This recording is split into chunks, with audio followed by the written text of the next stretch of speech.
This is the Retirement Solution Podcast with financial advisor John Hicks, founder of J. Hagan Capital. And I'm Heather Branch here with John, asking for his insight on things to help you better prepare for your financial future. RetirementSolutionShow.com is where you can go to start that conversation with John and his team at J. Hagan Capital. We also have links posted in the show notes. Or again, it's RetirementSolutionShow.com. And you are already throwing your hands up in the rock and roll formation today. I was looking through some of my old pictures, and I think that Austin Snell, who had that song Muddy Water Rockstar, and Warren Zigert, who I think was just named one of the best young musician in country music. Yeah. I think I did that rocket hand in both of the pictures I took with them when I was in Nashville last year. I had to look at that. I'm like, really? I was feeling zesty. You were. Feeling feisty. That was awesome. Zingy, zesty. Boom. Hey, I know it can also get some zest, some John Hicks let's zest. talk about it. Let's talk about elections. Oh, boo. Is it too late to do? If anyone remembers the movie Brewster's Millions, it had what was his name? He was great. Richard Pryor. Thank you. I could see his face. I couldn't remember. Richard Pryor in Brewster's Millions, and his whole point was he won like a $1 million inheritance from his or something. deceased uncle. Inherited it. But if he spent it and didn't have anything to show for it, then he got like 50 times that amount of money, whatever it was. And so he ran for office. But here's the greatest slogan of all time: vote none of the above. Because everyone hated both candidates. Yeah. And so they were just like, oh, yeah, just vote none of the above. He wasn't running. He's like, just vote for nobody. This will be great. And he won, of course he did. In the situation. Mm-hmm. So, but this is one of those years where I know everyone gets all very hyper polarized. Neither one of them are great. I mean, let's just be straight up. For one reason or the other, it's just kind of like we all have to have our own personal responsibility. We have to make our own decisions. The government can't make it for us. They're not going to fix any of the issues. This has been a weird week too, right? We have some weird stuff going on in the Middle East. Mm-hmm. And you just never know what's going to happen in an election year, but you just never know what's going to happen in real life every single day either, right? So if all of a sudden Iran starts launching missiles at Israel, Israel launches them back, and now this is a whole thing. This has been going on, I think, since Tuesday or Wednesday this past week. And, that's going to have some aftermath. Hopefully we can get this thing figured up, buttoned up, but I don't know. Things have been going over there for thousands of years. That's right. So right now, we're just dealing with a 4-year election cycle. The next 4 years may or may not matter intently. I think it will shape a lot of things. But, the whole thing is, what can we control? That's what it all comes down to. Thinking about the headspace of the folks you're working with, thinking about elections, there are people, nervous investors. This study by T. Rowe Price was talking about how the market is affected between 1927 and 2023, so about a 100-year span. They did some research on the S&P 500 and found that of those years, presidential election years, there are 24 observances in that time, the S&P 500 was up 11%. In the non-presidential election years, 72 other years, the S&P 500 was up 11.6%. So overall, 96 years, the S&P 500 is up 11.5%. Showing that election or not, we're seeing on average about 11% plus for the S&P 500. So historically, we shouldn't be so much worried about how the election is going to affect us and the market. That's interesting because when you are actually a student of history, as I like to think that I am, I agree. And you can look at all the statistics you want. The market has averaged about 11% since 1927, roughly-ish. And it doesn't matter who wins the election or doesn't. It doesn't make a huge difference. Now, having said that, what part of your life are you in during other circles, right? So, for instance, if you were born in 1970, then when you were in your impressionable teens and 20s, the market averaged like better than 15% a year. It actually was up nearly 5-fold during that period if you were born in 1970. Now, what if you thought the exact same way, except you were born in 1950? Well, between 1950 and 1970, that 20-year period, when you were in your teens and 20s, the market went nowhere. It basically went up 10, down 10, up 5, down 5. It did nothing. So think about how differently you'd be shaped just based on those decades. And no one has control of when they're born. Same thing for when you retire. So even though it doesn't make any difference, the market's probably going to average, as long as we have a historical context similarly, the market might average somewhere between 6 and 11%, let's say, over the long run. What difference does it make in the first 3 or 4 or 5 years of your retirement?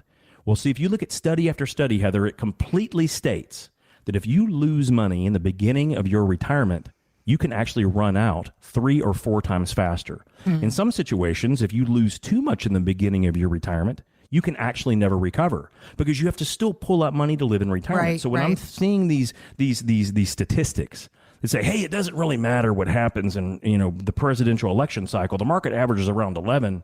I find that to be very uncomfortable because I think it's a lie or it's an error of omission. Okay. They're omitting the point that some periods are bad, like during the Great Depression was really bad. In the 50s, things were not very good. During the 1970s, when we had hyper-stagflation, who cares if the market went up 10%? Your electricity bill was up 23%. Your gas bill, there were lines to get gasoline. There was gas shortages everywhere. So you weren't thinking about that moving up. You didn't have any money in the market because you couldn't afford it. Okay. So when you think about these things, all I want everyone to think about is their personal economy, right? Yeah. What would happen if tax rates did go up over the next 10 years and you basically just retire? Do you have the same amount of deductions that you had when you were working? Probably not. Right. Do you even have the same interest that you can declare against your taxes as a deduction on your mortgage interest? Maybe not. So when you think about these types of things, Heather, I think it's so much more than looking at averages. Right. Averages are very misleading. That's like looking at the Atlantic Ocean right beside Lake Michigan. If you're just looking with your eyes and saying, oh, well, the average is 400 billion gallons, is there a difference, though, in the size of Lake Michigan and the Atlantic Ocean? Right. Yes. But when you're looking at averages, they may seem similar, right? Okay. So it's very important to take that kind of into context. All right, so let's think specifics then, because we have been talking about averages, thinking about, and also the idea of markets. We don't know what they're going to do. Elections, we don't really have control over that. Inflation, all these things we don't have control over. What we can control, let's focus on that. What do we need to be thinking about? Well, if we do know this, and here's the thing that we are very aware of, and it doesn't matter who wins the election cycle. Right. The current tax codes expire at the end of next year. And in the beginning of 2026, we're going back to the old tax code, which means your standard deduction is going to cut in half. We don't yet know what they're going to do with exemptions. So when you simply think about it, everyone always focuses on the marginal tax rate. If you're in the 22, it's going to go to the 24. Ooh, it's, the end of the world. Not really. That's just a few percentage points. But what if no longer do you have a $27,000 standard deduction for a married filing jointly return? They cut that in half. And you no longer have anything to itemize because you got rid of all your itemizations because you didn't need them because the tax code hasn't been that way for 10 years. Yeah. What would that do to us? Well, guys, what if it actually increased your tax rate 7 or 8% total across the board? Would that make a big difference? Well, yeah. Of course it would. It would make a huge difference. What if you all of a sudden you got actually 7 or 8% less on every single paycheck that you pulled out from your IRA? Would that make a big difference? Yeah. Well, yeah, of course it would. And that point you made a minute ago also with how much less we have to deduct in our retirement years. People don't think about that. You can no longer, kids are at the house. Maybe your house is paid off. All that stuff you used to be able to have factored in is now gone too. Sure. And then also think about the fact that when you're working, you often give a little bit more money to your church or your civic organization, your charity. Now, you may not have quite as much money, so you give more what? Time. You give more, your actual work effort, but you can't deduct most of that. Can't deduct volunteer time, So when you look at that, when you're thinking about averages, what my biggest fear is people are looking at averages of the market thinking that's so important. Okay. Not really. Okay. What you need to be looking at is what is going to be your average tax rate in retirement. This is one of those things that we can absolutely plan for. And the people that don't plan, that's fine. You guys do have a plan. It's called the government plan.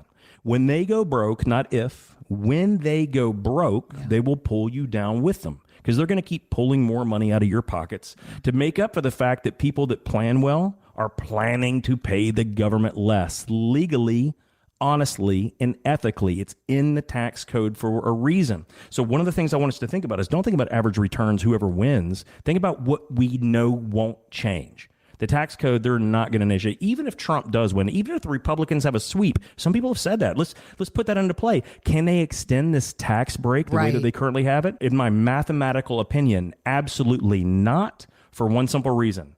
We're broker than we were 10 years ago.